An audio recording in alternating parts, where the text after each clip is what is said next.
ইমরান খান আমার কাছে অন্তত 12 বার এসছেন।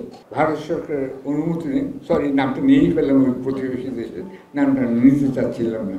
ইত্তেফাকে আগে ইনসাফে 1950 থেকে আমি না ক্লাস 10 থেকে আমি হাতে থেকে কাগজ বের করতাম। সচিত্র তার নাম ছিল, পাওয়া গেছে তার একটি কপি বাতিল মুখে বিক্রি হচ্ছিল। আমার এখানে একজন সহকর্মী আছেন মাহমুদুজ্জামান, তিনি সেটা বাইচান্স তার চোখে পড়ে তিনি কিনে সেটা বাঁধিয়ে আমাকে উপহারও দিয়েছেন, ধন্যবাদ তাকে। আচ্ছা, তারপরে আমি দৈনিক ইনসাফে যোগদান করি, সেখানেও সেই টাকার সমস্যা। গিটার শিখব বলে আমি কিন্তু জয়েন করেছিলাম, মাসে 55 টাকা বেতন, অর্থাৎ 2 মাসে 110 টাকা হবে। তখন সমদাসের বাবা যতীন দাস গিটার বিক্রি করতেন। আমি চিন্তা করলাম 2 মাস যদি কাজ করি স্পোর্টস রিপোর্টার হিসেবে, তাহলে আমি 100 টাকা আমি পেয়ে যাবো, অন্তত পক্ষে আমি একটা গিটার কিনতে পারবো। তখনকার যুগে গিটারের দাম 100 টাকা ছিল। আচ্ছা, আর আমি কোনো খেলাধুলায় আমি স্পোর্টস জার্নালিস্ট হিসেবে শুরু করছি। ইত্তেফাকের শেষ দিন পর্যন্ত, বিলের যা পর্যন্ত স্পোর্টস জার্নালিস্ট ছিলাম, ইত্তেফাকের প্রথম দিন থেকে 1957 নভেম্বর পর্যন্ত। আচ্ছা, কিন্তু খেলাধুলায় আমার কোনো কৃতিত্ব নেই। ক্রিকেটে আমার হাইয়েস্ট স্কোর 0, কেননা আসলে আমি হালকা পাতা ছিলাম, আমাকে কেউ কেউ ডাকতো না। ফুটবল টিম গঠন করা হলে আমাকে গোলকিপারের পোস্টও আমাকে দিত না, বলে ঠিক তুমি বসে বসে স্কোর লেখো। ওই স্কোর লেখা থেকেই কিন্তু আমি স্পোর্টস সাংবাদিক হলাম, এবং বিবিসিতেও আমি সবসময় স্পোর্টস সাংবাদিকত্ব করছি। এখনও আমার খুব ইন্টারেস্ট স্পোর্টসে। আমি জানি কি এখানেও আমি একটা চেষ্টা করছি, আমি না জেনে কিছু না লিখবো না, জেনে লিখতে হবে। একটা কথা বলতে চাই আজকে সাংবাদিকদের এখানে, সাংবাদিকদের মূল মন্ত্র দিয়ে গেছে, যেমন আমার আছে লা ইলাহা ইল্লাল্লাহ, যেরকম আছে সংবাদপত্র জগতের মূল মন্ত্র কি হয়তো অনেকেই জানেন, হয়তো কেউ কেউ জানেন না। সেই মূল মন্ত্রটা বলে দিচ্ছি, যেটা আশা করি আপনার রিপোর্টে প্রথম পৃষ্ঠাতে থাকবে। এই হচ্ছে মূল মন্ত্র: facts are opinion is free, but facts are secret. অর্থাৎ আপনি যে কোনো মতামত দিতেই পারেন, অসুবিধা নেই, কিন্তু যখনই আপনি কারণ কিছু বলতে চাইবেন, ফ্যাক্টস অর্থাৎ তার জন্ম বৃত্তান্ত, তার জেলা কোথায়, ঠিকানা কোথায়, বয়স কোথায়, এসবই কিন্তু আপনাকে সঠিক বলতে হবে। এটা এই জন্য আমি যখন প্রেস করেছিলাম, একটা প্রেসের নাম ছিলেন ভল্টেয়ার, যিনি বলছিলেন যে তোমার সঙ্গে অ্যাগ্রি না করলেও আমি তোমার মতামত শুনবো, সম্মান করব। আর সিপি স্কট, যাকে পৃথিবীর সেরা এডিটর বলা হয়, গার্ডিয়ানে ছিলেন, তিনি মারা গেছেন। আচ্ছা, তিনি বলে গেছিলেন opinion is free, facts are secret. এটা মনে রাখতে হবে আপনাদেরকে।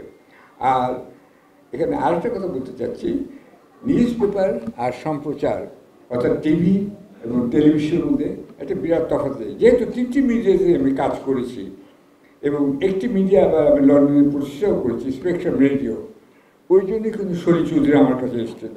কেন আসতে হয়েছিল, অমিতাভ বচ্চনকে আসতে হয়েছে বারবার, ইমরান খানকে আসছে, ইমরান খান আমার কাছে অন্তত 12 বার এসছেন বলতে পারি। এতে আসতে হয়েছে এই জন্য এই সম্প্রচারটার জন্য তাদের দরকার, পত্রিকাকে, সাংবাদিকদেরকে। আমি যে ইমরান খান এসেছি, ইমরান খান আসতেন তার মায়ের ক্যান্সার রোগের চিকিৎসার হাসপাতাল করেছেন তিনি, সেই টাকাটা সংগ্রহ করতে। অমিতাভ বচ্চন আসছেন, তার শো হবে। কিশোর কুমার আসছেন, তার শো হবে। রাহুল বর্ধন আসছেন, শো হবে। শোগুলো বিজ্ঞাপন তো দিতে হবে, জানতে হবে মানুষের কোথায় শো হবে, কবে হবে, কত টাকা টিকিটের দাম, এগুলো ওই ইন্টারভিউ দিতে।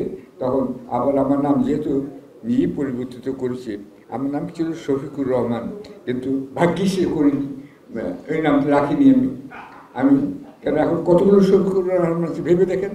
আচ্ছা, আমি কিন্তু আমার নাম করেছি, এটা ভালো দিকও আছে, খারাপ দিকও আছে। আমি আমার নাম প্রথম শফিকুর রেহমান রাখলাম, তারপরে দেখলাম যে কুরকুরেটা আমার ভালো লাগে না।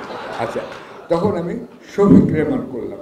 কিন্তু আমার মনে হতো আমার নামটা আবার লাকি, কেন পড়াশোনা না করে আমি কী করে এত ভালো করছি। বিলেতের মতো জায়গায় আমি কখনো ফেল করিনি, এবং পরীক্ষা ভালো করতাম বলেই আমার ভালো চাকরি পরীক্ষা পাশের আগেই হয়ে থাকতো। যাই হোক, সেই জন্য যেদিন পাশ করলাম, আমার ইনস্টিটিউট লিখে পাঠালো তুমি পাশ করেছো ফার্স্ট অ্যাটেম্পটে, তখন আমি তাদের লিখলাম আমাকে সার্টিফিকেট দিও না, আমার উকিলের কাছে যাচ্ছি, ডিড পোল করে আমার নাম আমি চেঞ্জ করলাম, শফিক রেহমান। এখানে শফিকটা কিউ না কেন, মানে কে কেন, তখন কিন্তু কে খুব প্রচলিত ছিল, কেনেডি কে, ক্রুশ্চেভ কে, এইগুলো দুইটা কে খুব নাম ছিল তখন, কেনেডি ভার্সেস ক্রুশ্চেভ চলছে। তা আমি দেখলাম এই কেটা দিতে হবে আমার নামের মধ্যে, সেই জন্য আমার নাম আমি শফিক রেহমান করলাম, REHMAN। আচ্ছা, যাতে কনফিউশন না হয়। নামটা খুব ইম্পর্টেন্ট এই জন্য যে নামই কিন্তু আপনার ব্যক্তিগত সাইনবোর্ড। এখন দেখুন, ডক্টর শফিকুর রহমানকে বলতে হবে আমি ওই ডক্টর শফিকুর রহমান, আরেক ডক্টর শফিকুর রহমান আমি ওই ডক্টর শফিকুর রহমান। সেই জন্য নামের ব্যাপারে আমি খুবই সতর্ক। আর সেই জন্যই স্নিগ্ধ, মুগ্ধ এবং দীপ্তর বাবা মাকে অনেক ধন্যবাদ জানাই। তারা অনেক চিন্তা ভাবনা করে লিখেছিলেন। কতখানি চিন্তা ভাবনা করলে এরকম জনজননী হতে পারে, আমার 3 ছেলে মেয়ের নাম এরকম হবে, এবং তার 3 ছেলের মধ্যে একজন আজকে হারিয়ে গেছে, আমার দুঃখ লাগে। কিন্তু আশা করি ভবিষ্যতে বহু বহু ছেলের নাম মুগ্ধ হবে। আপনারা দুঃখিত হবেন না, স্নিগ্ধর বাবা মা মুগ্ধ নামে বাংলাদেশের বহু বহু ছেলে মেয়ে হবে। আর একটা কথা বলে আমি শেষ করব, সেটা হচ্ছে রেডিও এবং টেলিভিশন একদিকে, নিউজ পেপার আরেকদিকে। যেহেতু 3টেই আমার কাজ করার অভিজ্ঞতা হয়েছে, ভালোভাবেই হয়েছে, সেহেতু আমি বলতে চাই রেডিও আর টেলিভিশন তুলনায় সংবাদপত্র হচ্ছে মৌন। সংবাদপত্র কথা বলে না, রেডিও টেলিভিশন কথা বলে, সেখানে আপনি অনেক কিছু বলতে পারেন, ভিজুয়াল অনেক কিছু করতে পারেন। আবার 3টেই কিন্তু অপপ্রচার সম্ভব, সম্প্রচার এবং অপপ্রচার। টেলিভিশন এবং রেডিওতে অপপ্রচার আরও বেশি সম্ভব। এখন কথা চলছে, আপনারা হয়তো অনেকেই শুনেছেন যে পতিত স্বৈরশাসক বা স্বৈরিনীর যে কথাগুলো শোনা যাচ্ছে, এগুলো হয়তো আর্টিফিশিয়াল ইন্টেলিজেন্সে হচ্ছে। ভারত সরকারের অনুমতি নেই, সরি নামটা নিয়েই ফেললাম, ওই প্রতিবেশী দেশের নামটা নিতে চাচ্ছিলাম না। আচ্ছা, এটা আর্টিফিশিয়াল ইন্টেলিজেন্স হচ্ছে কি না সেটাও বুঝতে হবে। এই জন্য আর্টিফিশিয়াল ইন্টেলিজেন্স ব্যাপারে কিন্তু আমি মাননীয় এবং সম্মানিত এবং গুণী ব্যক্তি কামাল আহমেদকে অনুরোধ করছি, ভবিষ্যৎ কথা ভাবতে হবে যে আর্টিফিশিয়াল ইন্টেলিজেন্স এই সাংবাদিকতা সম্প্রচারের মধ্যে ঢুকে পড়লে পরে সেটাকে কীভাবে রহিত করা যায়। আচ্ছা, সবশেষে আমি বললাম যে বাংলাদেশ যে আজকে পৃথিবীর বর্ষসেরা দেশ হিসেবে নির্বাচিত হয়েছে, সেই জন্য আমরা সবাই গর্বিত। আমরা লন্ডনের দীর্ঘদিনের প্রতি ধন্যবাদ জানাচ্ছি, এবং আমার কথা এতক্ষণ আপনারা ধৈর্য ধরে শুনলেন, সেই জন্য আরও ধন্যবাদ জানাচ্ছি। ধন্যবাদ।